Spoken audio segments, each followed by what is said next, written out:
ሰላም ጤና ይስጥልን ተመልካቾቻችን የግንቦት 22 2017 ዓመተ ምህረት የዕለተ ሮብ የናሁ ዜናዎችን ወደ እናንተ የምናደርስበት ሰዓት ላይ እንገኛለን። ከዜናዎቹ ጋር አብራችሁን ቆዩ። ረዴት ጌታቸው ነኝ። አብራችሁን ቆዩ። አርዕስተ ዜና።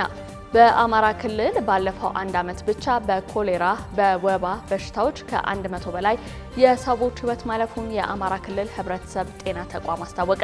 ከዕለት ፍጆታችን ተርፎ ቤት ለማግኘት 25 በመቶ መቆጠብ አንችልም ላሉ መምህራን የኪራይ ቤት ለመስጠት እየተሰራ መሆኑን ከንቲባ ወይዘሮ አዳነች አቤቤ አስታወቁ። የተከበራችሁ ተመልካቾቻችን የግንቦት ወርንና ኢትዮጵያ ፖለቲካን በዕለቱን በታሪክ ጥንክራችን እንመለከተዋለን።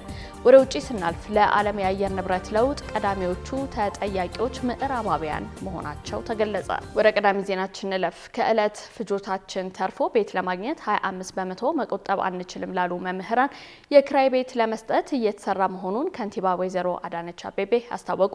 ከሰሞኑ የአዲስ አበባ ከተማ አስተዳደር ከንግድ ባንክ ጋር መምህራንን ጨምሮ በከተማዋ የሚገኙ የመንግስት ሰራተኞችን የቤት ተጠቃሚ ያደርጋል የተባለ ስምምነት ተፈራርመው ነበር። ስምምነቱ በአነስተኛ የወለድ መጠን በ25/75 የብድር መርሃ ግብር የሚከናወን ሲሆን 25 በመቶ መንግስት ሰራተኛ ይቆጥባል፣ 75 በመቶ የባንክ ብድር ይቀርባል። ብድሩ በ20 ዓመታት የሚከፈል መሆኑን ናሁ ቴሌቪዥን ከዚህ ቀደም መዘገቡ ይታወሳል። ንግድ ባንክ 120 ቢሊዮን ብድር እንደሚያቀርብም ተገልጾ ነበር። ፕሮጀክቱ 3 ዓመት የግንባታ ጊዜ፣ 1 ዓመት የብድር መክፈያ እፎይታ አለው ነው የተባለው። ነገር ግን መምህራን ይህ የተባለውን 25 በመቶ ቁጠባ የመቆጠብ አቅም እንደሌላቸው ተናግረዋል። በአዲስ አበባ የመምህራን ስብሰባ ላይ የተገኙ መምህራን የተፈረመው የመምህራን የቤት ቁጠባና ብድር አገልግሎት ጥሩ ቢሆንም በስምምነቱ መሰረት 25 በመቶ ቁጠባ የመቆጠብ አቅም የለንም ብለዋል። መምህራኑ በኑሮ ጫና ምክንያት 25 በመቶ መቆጠብ አንችልም ሲሉ ተናግረዋል። 9ና 10 ዓመት የስራ ልምድ ያለው መምህር 10,000 ብር ገደማ ደሞዝ ነው የሚከፈለው። ከዚህ ደሞዝ ላይ ለቤት መስሪያ የሚሆን 25 በመቶ ሊቆጠብ አይችልም። ሌላ አማራጭ ሊዘረጋ ይገባል ሲሉ ጠይቀዋል። ለመምህራኑ ጥያቄ ምላሽ የሰጡት የአዲስ አበባ ከተማ አስተዳደር ከንቲባ ወይዘሮ አዳነች አቤቤ መምህራን ያነሷቸው የቤት ጥያቄዎችና ትክክልና ተገቢ ናቸው ብለዋል። 25 በመቶ መቆጠብ የሚችሉ እንዲቆጥቡና 75 በመቶ የብድር አገልግሎት እንዲያገኙ የማድረግ እድል ተመቻችቷል ያሉት ከንቲባዋ መቆጠብ ለማይችሉት የኪራይ ቤት ገንብቶ ለመስጠት እየተሰራ ነው ሲሉ ተናግረዋል። በአማራ ክልል ባለፈው አንድ ዓመት ብቻ በኮሌራና በወባ በሽታ ከ100 በላይ የሰዎች ሕይወት ማለፉን የአማራ ክልል ሕብረተሰብ ጤና ተቋም አስታወቀ። በአሁኑ ወቅት በክልሉ የኮሌራ በሽታ ስርጭትን መቀነስ ቢቻልም የወባ ስርጭት ግን የክረምቱን መግባት ተከትሎ እየጨመረ መሆኑን ተቋሙ ገልጿል። በመሆኑም በአማራ ክልል ባለፈው የ2016 በጀት ዓመት የኮሌራና የወባ በሽታዎች በተለያዩ አካባቢዎች ተከስተው በጤና ላይ ከፍተኛ ጉዳት አድርሰዋል ተብሏል። ሀብታማ አያሌው ተጨማሪ አላት። በአማራ ክልል ባለፈው 2016 በጀት ዓመት የኮሌራና የወባ በሽታዎች በተለያዩ አካባቢዎች ተከስተው በጤናው ላይ ከፍተኛ ጉዳት ማድረሳቸውን የአማራ ክልል ሕብረተሰብ ጤና ተቋም አስታውቋል። ይሁን እንጂ የኮሌራ በሽታ እየተወሰደ ባለው ክትትል እየቀነሰ ሲሆን፣ ነገር ግን የወባ በሽታ በአንጻሩ እየጨመረ እንደሆነም ተቋሙ ባወጣው ሪፖርት ገልጿል። በዚህም በአማራ ክልል ባለፈው አንድ ዓመት ብቻ በኮሌራና በወባ በሽታዎች ከ100 በላይ ሰዎች ሕይወት ማለፉን ተቋሙ አስታውቋል። በአሁኑ ወቅትም በክልሉ የኮሌራ በሽታ ስርጭት መቀነስ ቢቻልም የወባ ስርጭት ግን የክረምቱን መግባት ተከትሎ እየጨመረ መሆኑን ተቋሙ አክሏል። በዋግ ኽምራ ብሔረሰብ አስተዳደር የሳህል ሰየምት ነዋሪ ወይዘሮ ሙሉ ሞገስ በበኩላቸው የወባ በሽታ በአካባቢ መጨመሩን ተናግረው የዝናብ መቆራረጥና ሙቀት መጨመርም ለወባ ስርጭት መነሻ ሆኗል ብለዋል። በዋግ ኽምራ ብሔረሰብ አስተዳደር የሳህል ሰየምት ወረዳ ጤና ጽሕፈት ቤት የወባ መከላከል ባለሙያ ወይዘሮ ፍቅርተ አሰፋ በወረዳው 13ቱም ቀበሌዎች የወባ በሽታ መከሰቱን ተናግረው ስርጭቱ ከሳምንት ሳምንት ጭማሪ እያሳየ መሆኑን ገልጸዋል። መድኃኒት እጥረት ያጋጥማል። ምክንያቱም ካጠቃ በኋላ ነው የሚደርሰው መድኃኒቱ። ያው አሁን እየተከታተሉ ነው። በዝናቡ ቀሰቀሰ ወባ በጣም በርከት አለ። ሞቃታው ስለመጣ ደግሞ ዝናቡ ስላቆመ በተመሳሳይ የአዊ ብሔረሰብ አስተዳደር ጤና መምሪያ ኃላፊ አቶ አየለ ይስማው በበኩላቸው በብሔረሰብ አስተዳደሩ ከሚገኙ 16 ወረዳዎችና ከተማ አስተዳደሮች መካከል ቻግኒ ከተማ አስተዳደር፣ ዚገም፣ አዩ፣ ጓንጓና ጃዊ ወረዳዎች በወባ በሽታ መያዛቸውን ገልጸዋል። እኚህ ወረዳዎችም አጠቃላይ የብሔረሰብ አስተዳደሩን 82 ከመቶ የወባ ሽፋን የሚይዙ ሲሆን አሁንም ስርጭቱ በከፍተኛ ሁኔታ እየጨመረ መሆኑን አቶ አየለ አስረድተዋል። የኮሌራ ስርጭትን በተመለከተ አሁን በብሔረሰብ አስተዳደሩ አዲስ ታማሚ እንደሌለ የገለጹት ኃላፊው በሚቀ በሚቀጥሉት 45 ቀናት አዲስ የኮሌራ በሽታ ካልተመዘገበ ብሔረሰብ አስተዳደሩ ከበሽታው ነፃ መሆኑን በይፋ እንደሚገልጽ አክለዋል። ትልቁን ቁጥር የሚወስድና ትልቅ ወረዳዎች የሚጠቁበት የኛ ዞን ነው። እንደሚታወቀው 5 አካባቢ ወረዳዎች ከፍተኛ የወባ ትራንስሚሽን ያለባቸው አካባቢዎች ናቸው። አጠቃላይ የዞኑን 82% የሚሆነውን የወባ ኬዝ ከበር ያደርጋሉ። የክረምት መግባቱን ተከትሎ ከፍተኛ በሆነ መንገድ የወባ ታማሚዎች ቁጥር እየጨመረ ነው ያለው። የአማራ ክልል ህብረተሰብ ጤና ተቋም ዋና ዳይሬክተር አቶ በላይ በዛብህ በበኩላቸው በክልሉ ተከስቶ የነበረው ኮሌራ ወደ ዜሮ ማውረድ እንደተቻለ ጠቁመው ከታህሳስ 2017 ዓ.ም ጀምሮ እስካሁን ድረስ 2316 ሰዎች በበሽታው ተይዘው ሕክምና አግኝተዋል ብለዋል። 15 ሰዎች ደግሞ በበሽታው ህይወታቸው ማለፉን አመላክተው በሽታውን የመከላከል ስራ በተቀናጀ ሁኔታ እንደቀጠለም ተናግረዋል። ታህሳስ 2017 በቋራ በርሜል ጊዮርጊስ የሚባል የጸበል ቦታ ተከስቶ ከዛ ወዲህ እስካሁን ሙሉ በሙሉ ዜሮ ማድረግ አልተቻለም ማለት ነው። ከትናንት ድረስ ወደ 2316 በኮሌራ የተያዙ ህሙማን ህክምና አግኝተዋል። 15 ሰዎች የሚሆኑ ህይወታቸው አልፏል። በአሁኑ ሰዓትም የኮሌራ ስርጭት በ6 ወረዳዎች እንዳለም አስረድተዋል። የወባ ስርጭትን በተመለከተ ባለፈው ዓመት በክልሉ 1.8 ሚሊዮን የክልሉ ነዋሪዎች በበሽታው ተይዘው ህክምና የወሰዱ መሆናቸውን የተናገሩት አቶ በላይ 91 ሰዎች ደግሞ ህይወታቸው አልፏል ብለዋል። አሁን የክረምቱ መግባትን ተከትሎ በየሳምንቱ በአማራ ክልል ከ22000 በላይ ሰዎች በወባ በሽታ እንደሚጠቁ ዳይሬክተሩ አመላክተው ካለፈው ተመሳሳይ ወቅት ጋር ሲነጻጸር ከፍ ያለው ነውም ብለዋል። በሳምንት ከ22000 በላይ የሚሆኑ ሰዎች በወባ እየታመሙ ህክምና እየተሰጣቸው ሪፖርት ይደረጋል። ካሁን አለፈው ሳምንት ድረስ 1.8 ሚሊዮን አካባቢ ሰዎች ለወባ ህክምና አግኝተዋል። የሞቱት 91 ናቸው። 40 ወረዳዎች አሁንም ትኩረት የሚሹ ናቸው። 70% የሚሆነው የአማራ ክልልን አጠቃላይ ሽፋን ይይዛሉ። የኮሌራ በሽታን ለመከላከል ወደ ጸበል የሚሄዱ ሰዎች ከሌላ ቦታ በሽታውን ይዘው ወደ ጸበል ቦታ ስለሚመጡ ዋናው ምክንያት እሱ በመሆኑ ለጊዜው የጸበል ቦታዎችን ለማስቆም ቢሞከርም ቁጥጥሩ የላላ በመሆኑ ስርጭቱ ሙሉ በሙሉ ለማስቆም እንዳልተቻለ አቶ በላይ ገልጸዋል። በአማራ ክልል ከ50 በላይ የጸበል ቦታዎች እንዳሉም ዳይሬክተሩ አስረድተዋል። የወባ በሽታን ለመከላከልም ሰፊ ስራ እየተሰራ መሆኑን አመላክተው ከሚወሰዱ የመከላከል ስራዎች መካከልም 4 ሚሊዮን የወባ መከላከያ አጎበር ማቅረብ አንዱ መሆኑን ተናግረዋል። ይህን ተግባር ለማድረግም ተቋማቸው በግዢ ሂደት ላይ መሆኑን ገልጸዋል። የኢትዮጵያ የጉዞ ወኪሎች ማህበር ግንቦት 18 ቀን 2017 ዓ.ም 30ኛ ዓመት የምስረታ በዓሉን ማክበሩን አስታወቀ። ማህበሩ ላለፉት 30 ዓመታት መንገደኞችን በትጋት ያገለገለና የኢትዮጵያን የቱሪስት መዳረሻዎች ያስተዋወቀ በመሆኑ ምስጋና ተችሮታል። ከማህበሩ አባል መካከል በኢትዮጵያ የመጀመሪያ የሆነው ጉዞጎ ዲጂታል የጉዞ ወኪል በበኩሉ በማህበር መታቀፋቸው የተለያዩ ጠቀሜታዎች እንዳሉት ገልጿል።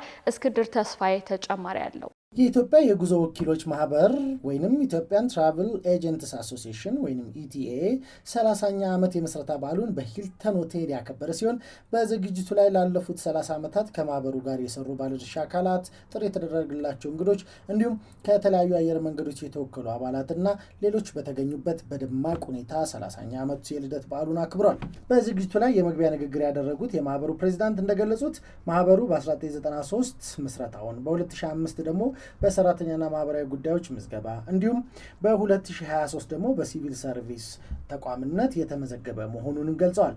ባለፉት 30 ዓመታት የተለያዩ መሰናክሎችን በብቃት ተወጥተው ዛሬ ላይ እንዲደርሱ ላደረጉ ግለሰቦች፣ ማህበራት አባላት እንዲሁም ባለድርሻ አካላት የእንኳን ደስ ያላችሁ መልእክታቸውንም አስተላልፈዋል። ከዚህ በተጨማሪ ዛሬ ላይ የኢትዮጵያ ጉዞ ወኪሎች ማህበር በአፍሪካ እውቅና ተሰጥቶት የድርጅቱን ተደራሽነት ከፍ የሚያደርግ ዜናንም ፕሬዚዳንቱ በመድረኩ አብስረዋል። በዝግጅቱ ላይ የተለያዩ ድርጅቶች የተወከሉ እንግዶች ንግግር ያደረጉ ሲሆን በተለይ ቀደምት መስራች አባላት መካከል የ30 ዓመት ጅማሯቸው ሂደትንም አስታውሰዋል። በሌላ በኩል የኢትዮጵያ ብቻ ሳይሆን ለአፍሪካም ኩራት የሆነው የኢትዮጵያ አየር መንገድ በተወካያቸው አማካኝነት ባደረጉት ንግግር የጉዞ ወኪሎች ለመንገደኞች የሚያደርጉትን ድጋፍ አዘምነው መቀጠል እንዳለባቸውና አየር መንገዱም ከማህበሩ ጋር በጋራ ለመስራት ዝግጅቱን ማጠናቀቁን ገልጸዋል። የኢትዮጵያ ቱሪዝም ሚኒስትር ዴኤታ ዶክተር እንደገና በዝግጅቱ ላይ እንደገለጹት በ30 ዓመት የማህበሩ ውጣ ውረዶችና ስኬቶች ውስጥ የታዩ ልምዶችን ለወደፊቱ ማህበሩ ትግበራዎችን በማቀናጀት በተለይም የኢትዮጵያ የቱሪስት መዳረሻ በመሆኗ በልዩ ሁኔታ ማህበሩ እንዲሰራና የቱሪዝም ሚኒስቴርም ከማህበሩ ጋር በጋራ በበለጠ ሁኔታዎች ለመስራት ዝግጁነቱንም አያይዘው ገልጸዋል። በተጨማሪም ወደ ኢትዮጵያና ከኢትዮጵያ ወደ ውጭ የሚወጡ መንገደኞችን ቀን ማታ ሌሊት ሳትሉ ላለፉት 30 ዓመታት በትጋት ላገለገላችሁ የኢትዮጵያ የጉዞ ወኪሎች ማህበር አባላት እንኳን ለ30ኛ ዓመት በዓላችሁ አደረሳችሁም ብለዋል። በመጨረሻም የ30ኛ ዓመት ልደቱን በኬክ መቁረስና እውቅና በመስጠት ያጠናቀቀው የማህበሩ ልዩ ዝግጅት ወደፊት የማህበሩን አባላት ቁጥር መጨመር የበለጠ ጠንካራ ሆኖ ለመስራትም በጋራ ቃል የገቡበትም ሆኖ ተጠናቋል። በዝግጅቱ ላይ የታደሙ የተለያዩ የጉዞ ወኪሎችንም አግኝተን ያነጋገርናቸው ሲሆን የ30 ዓመት ሂደቱንም አስታውሰው በዛው መልእክቶቻቸውን አስተላልፈዋል። የጉዞጎ ተወካይ በንግግራቸው እንደገለጹት ጉዞጎ በቅርብ ማህበሩን የተቀላቀለ ዲጂታል የጉዞ ወኪል ቢሆንም በማህበር መታቀፉ የተለያዩ ጠቀሜታዎችን እንዳስገኘለትም አብራርተዋል። በኢትዮጵያ የመጀመሪያ የሆነውን በሞባይል አፕሊኬሽን ትኬት ደንበኞች በቀላሉ እንዲቆርጡ ያቀረበው ጉዞጎ መንገደኞች 24 ሰዓት በሁሉም ቀናት በማገልገል የደንበኞችን እርካታ እንዳስገኘለትም ተወካይዋ አያይዘው ገልጸዋል። የኢትዮጵያ አየር መንገድ በ9 ወራት ውስጥ $5.6 ቢሊዮን ገቢ ማግኘቱን አስታወቀ። የኢትዮጵያ አየር መንገድ በ9 ወራት ውስጥ 14 ሚሊዮን 500 ሺህ የሚጠጉ መንገደኞችን ማጓጓዙንና $5.6 ቢሊዮን ገቢ ማግኘቱን አስታውቋል። የኢትዮጵያ አየር መንገድ ዋና ስራ አስፈጻሚ አቶ መስፍን ጣሰው ከሀገሪቱ ብሔራዊ ቴሌቪዥን ጋር ባደረጉት ቆይታ በ9 ወራት የተገኘው $5.6 ቢሊዮን ገቢ ካለፈው ዓመት ተመሳሳይ ወቅት ጋር ሲነጻጸር የ8 በመቶ ብልጫ እንዳለው ተናግረዋል።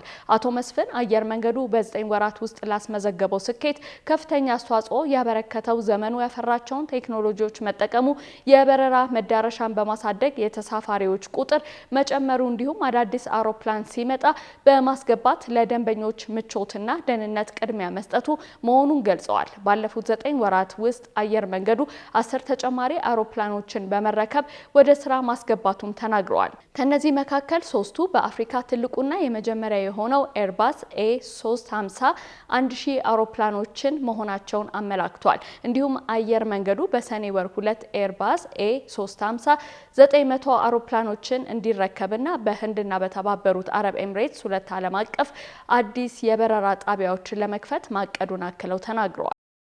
የተከበራችሁ ተመልካቾቻችን ዕለቱን በታሪክ ወደ ተመለከትንበት ልዩ ጥንክር ላሳልፋችሁ።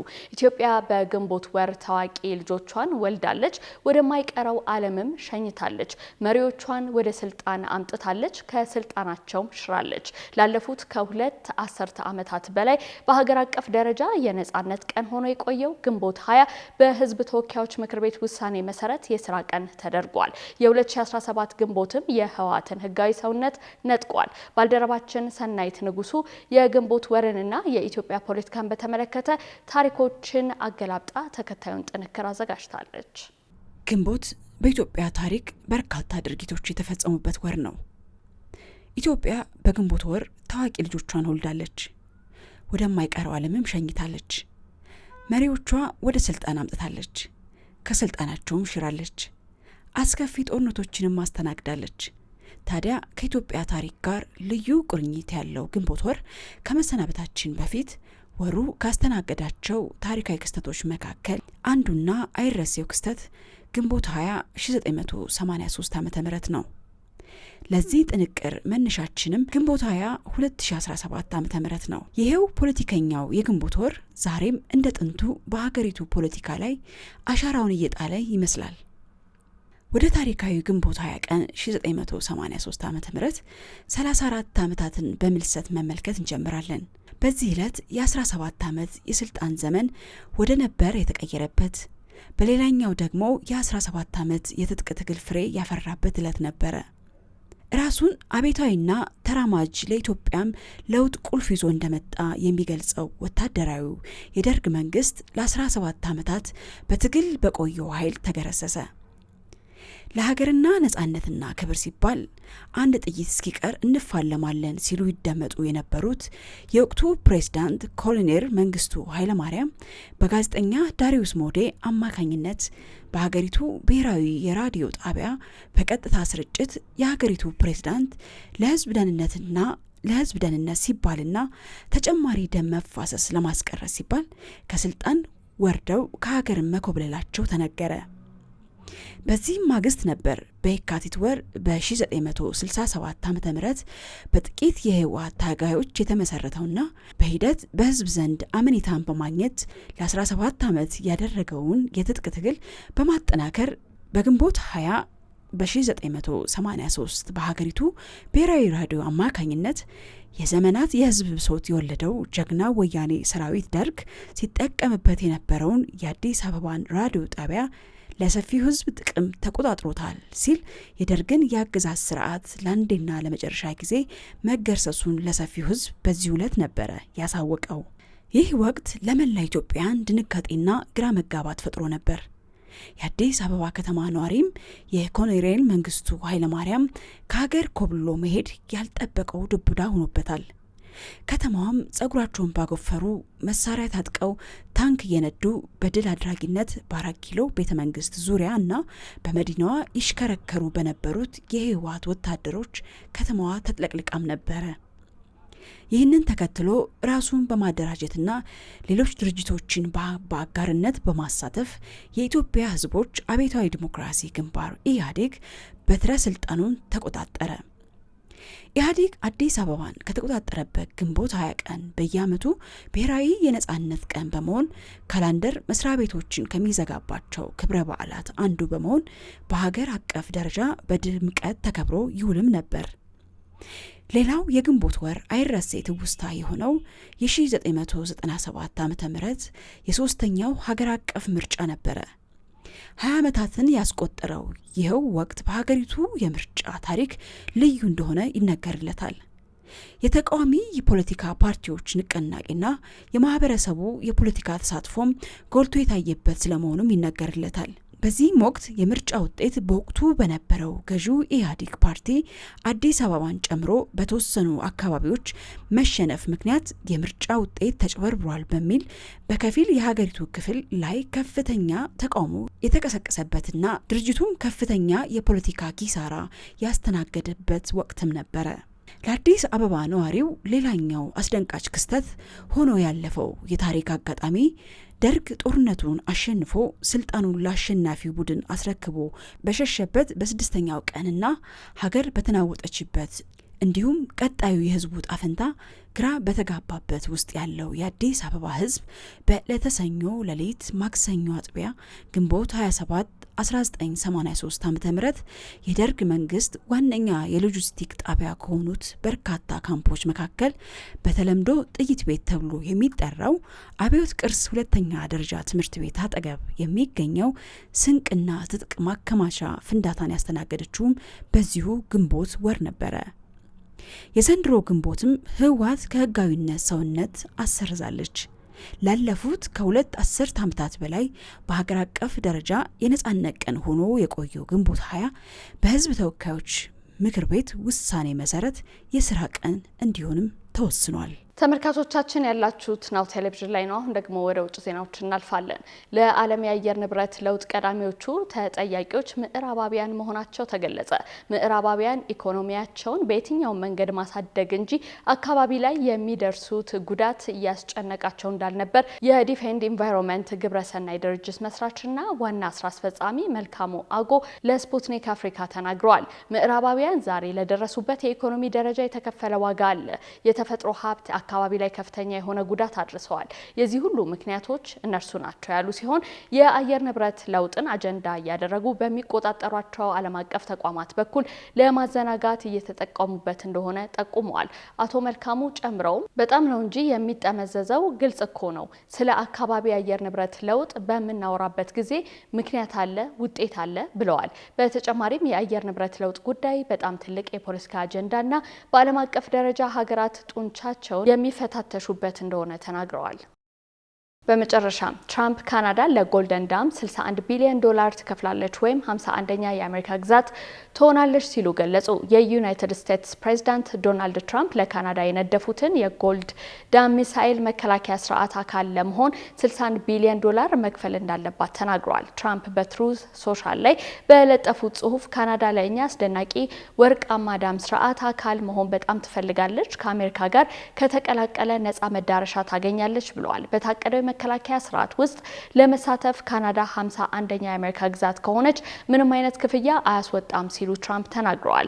የትራምፕ ጽሁፍ የካናዳ ፓርላማ የዩናይትድ ኪንግደም ንጉስ ቻርልስ ሳልሳዊን ያልተለመደ ንግግር ካደረገ ከጥቂት ሰዓታት በኋላ መሆኑን አልጀዚራ ዘግቧል። የንጉስ ንግግር ተከትሎ የካናዳ ጠቅላይ ሚኒስትር ማርክ ካርኒ ለካናዳ የህዝብ ብሮድካስቲንግ ሲቢሲ እንደተናገሩት ካናዳ በጁላይ 1 የአሜሪካን ጦር መሳሪያ ጥገኝነት ለመቀነስ ካናዳ ሪአም አውሮፓን እንደምትቀላቀል ገልጸዋል። ካናዳ ለትራምፕ የቅርብ ጊዜ አስተያየት ምላሽ አልሰጠችም። ነገር ግን ካርኒ ቀደም ሲል አገራቸው በመከላከያ ስርዓት ጉዳይ ላይ ከአሜሪካ ጋር ከፍተኛ ደረጃ ውይይት እንዳደረገች አረጋግጠዋል።